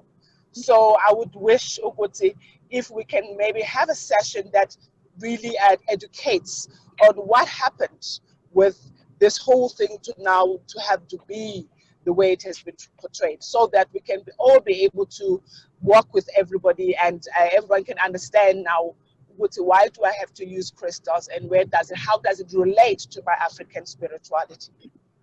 Of course. You know, for me, what you just said is because it goes back to what I've said. All my crystals, I got them from nature, in some way. I didn't go to a crystal shop to buy them. I've got a lot of crystals. Some of them I found them here. My grandfather left them behind. He collected them. At the time, bengicabanga ukuthi amatshe. And in essence, that's what crystals are, amatshe. But I thought ukuthi they were invaluable amatshe, but not knowing ukuthi there's a spiritual aspect attached to lamatshe, you know. And one of them is sitting next to the toilet. It's so big, guys. I don't like. At some point, there was a point in my time where I wanted to, when I was renovating the house, and I was like, and I wanted to remove it. Thanks to the stars and the gods and I didn't remove it. And for me, it speaks volumes, you know, the fact that I didn't remove it, even though at the time I didn't understand. But maybe today what I've realized is that 2 sessions need to happen. That's the session about explaining crystals and how they play into natural healing, because that's what this session is about, natural healing. From Kamata, it depends on which language you decide to use. Kamata, Umenzi, whoever, you know. And for me, that almost ties in. We need to have a session where we explain crystals. And also another session that I saw that was very important that we needed to have was the session about nutrition, in terms of breaking it down, because Makos Tebogo expressed ukuthi maybe we need to speak about alkaline diet and whatnot, but it's not something that ungayika phezulu. No, awukwazi ukuyika ezinye izinto awukwazi ukuzika ngaphezulu. You almost have to delve deep within and try to explain to people that this is the thing. And also what I've actually realized is that in a session about exercising, the types of exercises that you actually, we often get told by doctors that, hey, you need to go and exercise. Oh, okay, I go and I exercise, but what am I actually doing when I'm exercising? We are gonna try as much as possible to incorporate those in terms of when we say exercising for this purpose. If you have this type of illness, this is what the exercises that you probably would want to do. We are not professionals. We are professionals. I mean, logically, my ancestors have given me the knowledge, but it also depends on your definition of a professional. But we are all here to learn together, and that's the most important thing. Uguti, in as much as we try to run our practices and do whatever, but we must also remember ukuthi okufunda qedwa. You know, you learn every day. You know, you will think ukuthi you have doctorates and whatnot, but somebody will come and teach you something that you don't know. Okufunda qedwa, Makos. Makos means Thokozani ninabakhulu basekhaya, ninabakhulu baseKush. Ngiyabonga, the session has been very good. I'm hoping MaXaba will return and maybe have the last word. But I would just like to comment on one thing. I agree also with what you've just said, Lankos, about each session needs an unpacking. And I love your addition of the exercise part, because also exercise is another thing that has been misconceived as being something Western or even Indian, Eastern, you know, amashai nashai karat, amashai nashai kung fu. And also we must realize that even it's not just a chemetic thing. All these yoga things and all these exercises are not only also chemetic. Of course, chemetic is us. It is ourselves. But more than anything, there were many, many, many forms of physical and spiritual exercise in the southern parts of Africa. And we need to regain ourselves, and we need to decolonize everything so that we can begin to heal ourselves from within. I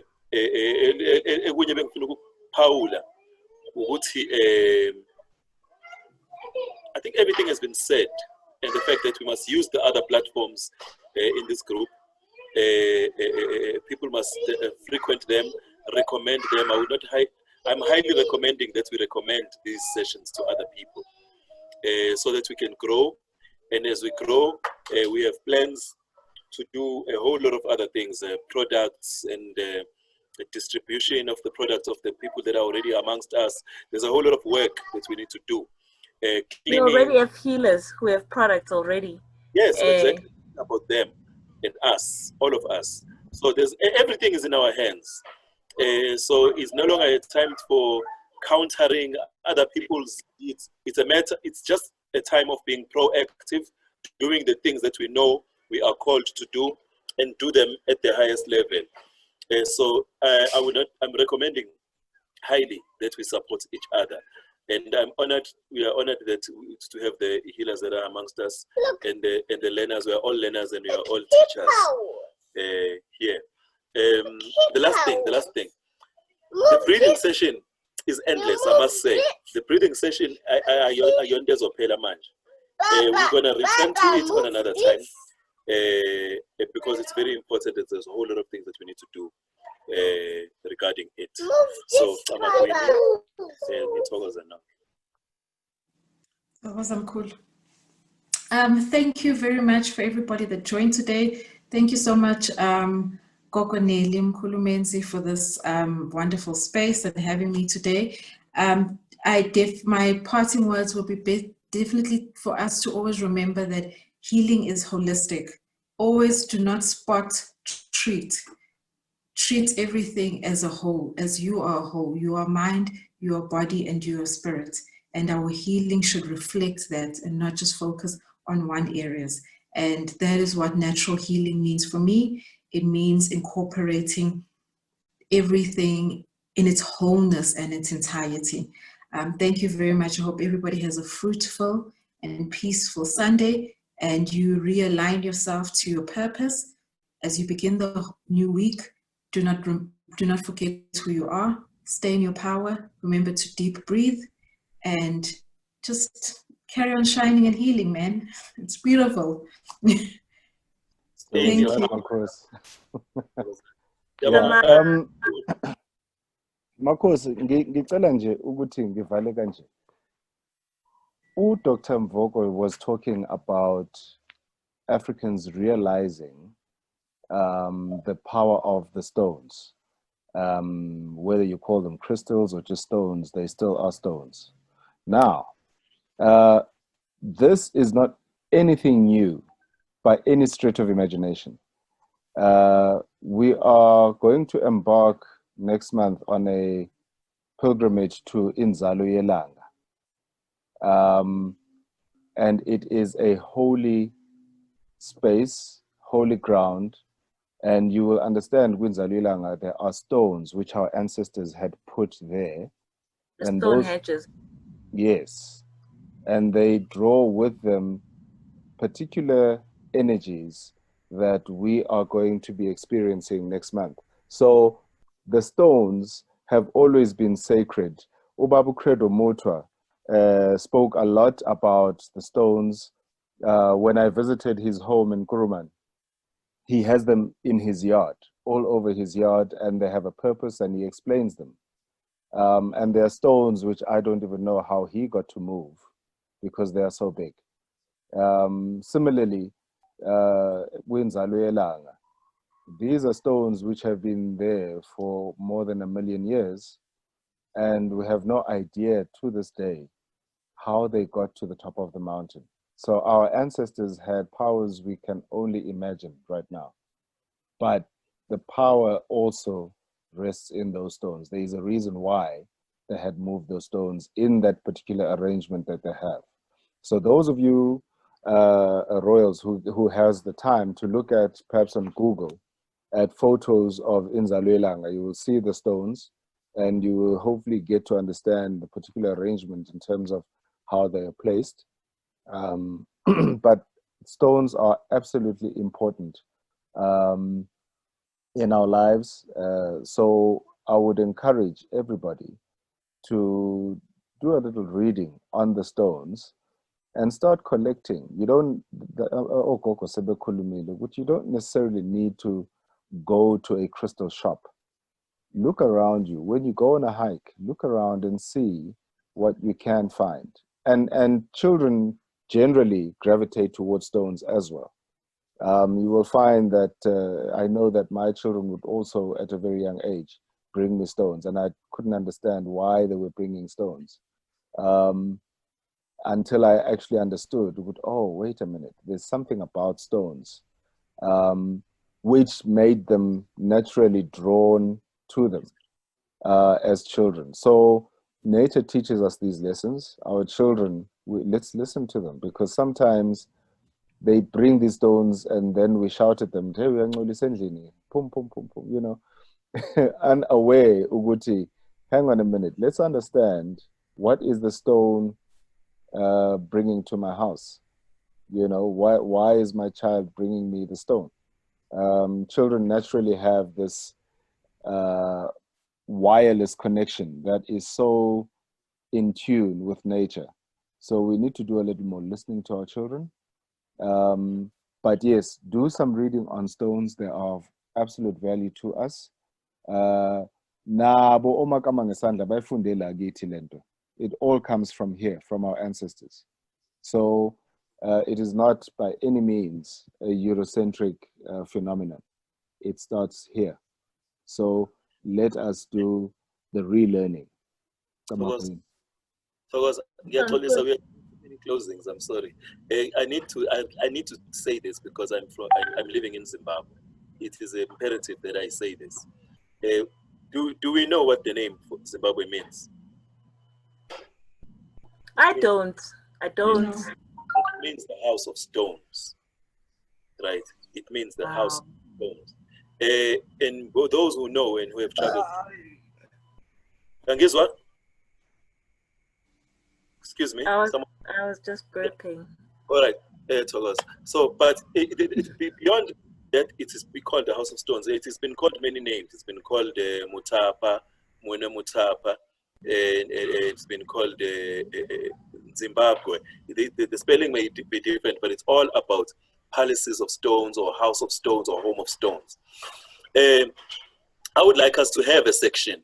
I would like to lead this section, in fact, where I would unpack stones. Now, I will not be talking specifically about crystals, but I will be speaking specifically about stone formations globally, beginning in Africa, beginning in Zimbabwe, going down south, all the way to Cape Town, to KwaZulu, what they call Natal, KwaZulu, all the way up to Kemen and globally. Thank you so much for offering.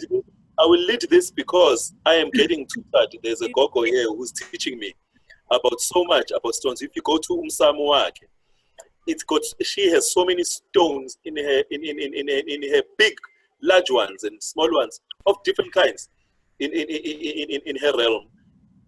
So what I am learning from her is not only just the quality and the value of the stones. I am learning we African people are so connected, not to this world only that we know as a terrestrial plane, the earth that we're talking about, but we are so connected to so many other civilizations which are beyond us. So it's another topic we will need an hour. I will unpack it. I'll make it very quickly, make it a summary. So Zimbabwe itself is called the House of Stones for a very good reason. So the stones here, they call you literally call you, literally. Thokozani. But we all know you're lying when you say briefly. Quick. It shall be a nutshell, comrade. I all know that you're lying. I don't lie, I feel sometimes. Beautiful. It's done. So the next sessions that we were gonna discuss is next week. We were meant to start the hygiene session, which I feel is gonna probably, it's not something that we can run for one session. We will see how we position that in terms of running that session, and then after that we're gonna have the session about headaches, because we have had a lot of questions about headaches, and we also need to explain to people that the dynamics of headaches. And for that session, I am hoping that we have our panel of doctors who are also able to bring in their, and I'm not talking from esintwini phela, but almost try to link what the West knows and what we know as it relates to headaches. And then from that session, we are gonna have we're not gonna have a session because kuzobe kunenzalo yelanga. The pilgrimage, there will be in 1 week in September there will be no session. I just wanted to warn people as it relates to that, because we will be doing a joint prayer for the progression of our people, and we may share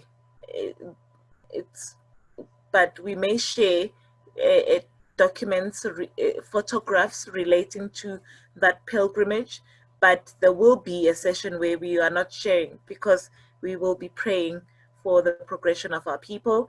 And thereafter, I think we will discuss what Umkhulu Mhleli and what Umkhulu Menzi just touched on as the importance of stones. Kamakwin Bantabadala, thank you for joining us for this session. Love and light, beloveds. Thank you. Thokozani Makhosi. Love and light. Nibe nosuku lumnandi. Thokozani Makhosi. Thank you. Bye, guys. Bye.